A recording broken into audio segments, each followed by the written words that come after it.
Alhamdulillahirabbil alamin, pemirsa yang dirahmati Allah, masih bersama kami dalam Damai Indonesiaku spesial Ramadan. Nah pemirsa, sore hari ini kita bersama-sama mengambil hikmah dan juga memetik hikmah bagaimana ujian dan musibah ketika datang bersamaan, khususnya bagi saudara-saudara kita yang ada di Bekasi, Jawa Barat yang sedang ditimpa musibah. Nah di segmen ketiga ini pemirsa, saya akan buka interaktif dengan para jamaah yang di sini untuk mengajukan pertanyaan. Kami persilakan dulu Ibu Titi. Ibu Titi boleh berdiri? Nah, ini yang terjauh. Saya boleh geser ke sini terlebih dahulu, Ibu Titi. Assalamualaikum Ibu Titi. Waalaikumsalam warahmatullahi wabarakatuh. Sehat Ibu Titi? Alhamdulillah. Ibu Titi, ngomong-ngomong ada saudara nggak yang di Bekasi yang sedang terkena musibah banjir ini? Ada, tapi alhamdulillah beliau semuanya selamat aman-aman saja. Oh gitu, di Bekasi mana itu Bu? Di Bekasi apa itu ya, Cakung-Cakung ya. Oh, oke, tapi masih aman ya Bu ya? Aman alhamdulillah. Alhamdulillah masih aman. Ibu bisa sedikit saya ingin mengambil perkataan dari Ibu berkaitan dengan musibah yang sekarang menimpa saudara-saudara kita di Bekasi, Jawa Barat. Bagaimana Ibu melihatnya? Ya, saya sangat merasakan apalagi sekarang momennya bulan suci Ramadan. Betul. Itu sesuatu yang sangat berat, ujian yang sangat luar biasa.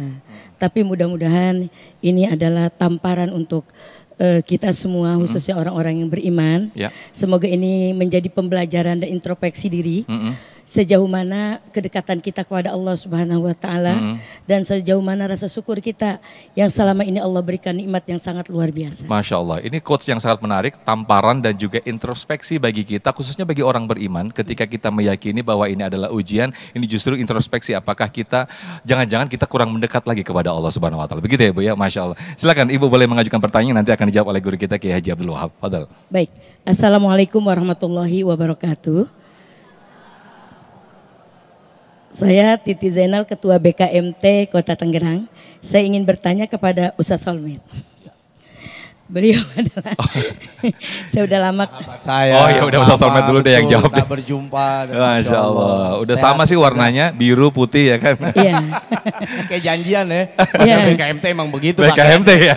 Se-Indonesia Ustadz. Se-Indonesia, silakan Ibu. Yang ingin saya tanyakan Ustadz, selama ini kita mungkin tahu musibah demi musibah itu terjadi di Indonesia hampir menyeluruh. Apakah ini tamparan untuk kita semua? Terus sejauh mana kita menyikapinya? Dan adakah tentunya sebagai pendakwah, sebagai para ustazah, para kiai gitu, untuk lebih mengimpokan atau mengamalkan amalan apa untuk kita kerjakan agar musibah demi musibah yang terjadi saat ini agak sedikit meredah gitu. Semoga kita semua mungkin diberikan kesabaran dan keikhlasan sesuai tadi yang dikatakan oleh Ustadz Solmed, bahwa semua adalah milik Allah. Ketika Allah mengambil, kita harus ikhlas dan sabar. Semoga ini tidak terjadi ke depannya. Dan gimana solusinya Ustadz Solmed? Baik. Terima kasih. Wassalamualaikum warahmatullahi wabarakatuh. Waalaikumsalam warahmatullahi wabarakatuh. Silakan duduk kembali Ibu Titi. Nah Ustadz Solmed nih, karena yang disuruh jawab dulu Ustadz Solmed. Boleh mendekat ke Ibu Titi. Ini bikin saya punya PR ya buat jawab. Ada dua pertanyaan loh Ustadz. Iya. Yang pertama apa tadi? Yang pertama, apakah ini suatu tamparan dan juga peringatan dari Allah? Yang kedua, adakah amalan atau doa sehingga musibah ini paling tidak sedikit meredah begitu ya Bu Titi? Silakan. Baik, jangan sampai nanti kita protes lagi nih sama Allah. Kita udah sholat nih, kita udah puasa nih, kita udah beriman nih, kita udah baca Quran nih, kita udah banyak melakukan kebaikan. Kenapa datang lagi nih musibah? Kenapa turun lagi nih bencana? Kenapa datang lagi nih ujian?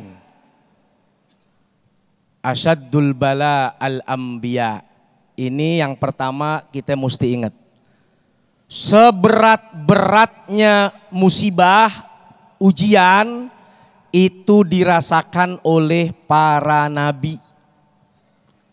Kurang beriman apa? Para nabi. Kurang bertakwa apa? Para nabi. Iman takwa mereka sempurna. Tapi lihat ujiannya. Ada yang difitnah, ada yang dicaci, ada yang diuji oleh istri, ada yang diuji oleh anak, ada yang diuji oleh paman. ada yang diuji oleh masyarakatnya, ada yang dikejar-kejar, bahkan ada yang sampai dibunuh, dipotong, terbelah menjadi dua. Itu kan jadi ujian, cobaan bukan cuman bagi Nabi, tapi juga bagi keluarganya.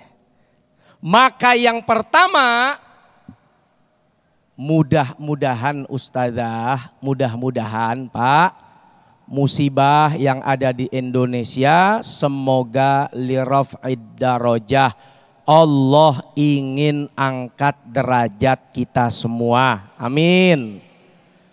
Sebab orang yang mendapatkan musibah bencana itu, kalau dia sabar, sabarnya mengundang pahala bighairi hisab, unlimited, nggak terbatas. Musibah yang datang nggak bikin dia dapat pahala karena musibahnya bukan kerjaan dia. Emang ibu ada nyari musibah? Atau orang Betawi lo nyari koreng aja loh. Tahu-tahu datang aja tuh banjir, hujan gede, siapa yang bisa nyegah?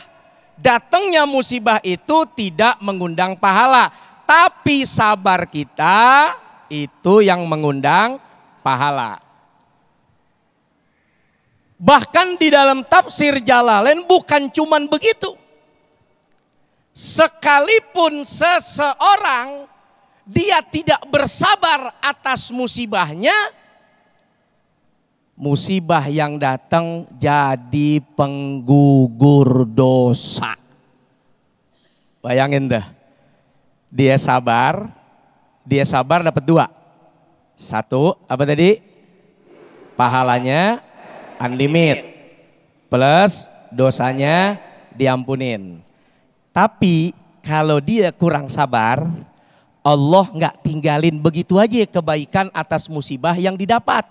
Sekurang-kurangnya dosa itu diampuni oleh Allah Subhanahu. Kelihatannya sepele, rumah hancur, cuman buat dosa diampunin. Rumah roboh, cuman buat dapetin pahala. Motor hanyut, cuman buat dosa diampunin. Kelihatannya remeh, tapi di akhirat Anda mau punya duit 100 juta triliun lagi. Wah, udah pernah lihat belum tuh 100 juta triliun? Loh, sama sih ngomong doang. Itu tidak akan mampu menebus dosa. Jangankan 1,5 juga nggak bisa. Bayangin deh. Sekarang kalau kita marah ngambek, motor hilang ya, tahu dah dosa gue emang hilang. Masa gara-gara cuman buat dosa hilang doang motor sampai hanyut. Nanti di akhirat Anda kalau punya duit triliunan, nih andai itu sesuatu yang nggak mungkin. Tapi kita coba untuk meramu masa depan sebagai bahan pelajaran hari ini. Andai Anda nanti punya duit 100.000 triliun lagi, itu nggak bisa nebus dosa walaupun cuman 1. Jangankan 1. Setengah juga agak, seprepet juga agak. Jadi buat orang-orang soleh, orang-orang yang mampu melihat Rahman Rahimnya Allah, bisa jadi Ustazah musibah yang datang adalah tanda mahabbah cintanya Allah kepada kita semua. Amin. Amin. Ya Rabbal Alamin. Liraf'id darajat ya Ustaz Salmed ya. Masya Allah. Bukan suatu pahala yang, bukan musibah yang mendatangkan pahala, namun kesabaran kita lah yang justru mendatangkan pahala. Itu yang disampaikan guru kita Ustaz Salmed.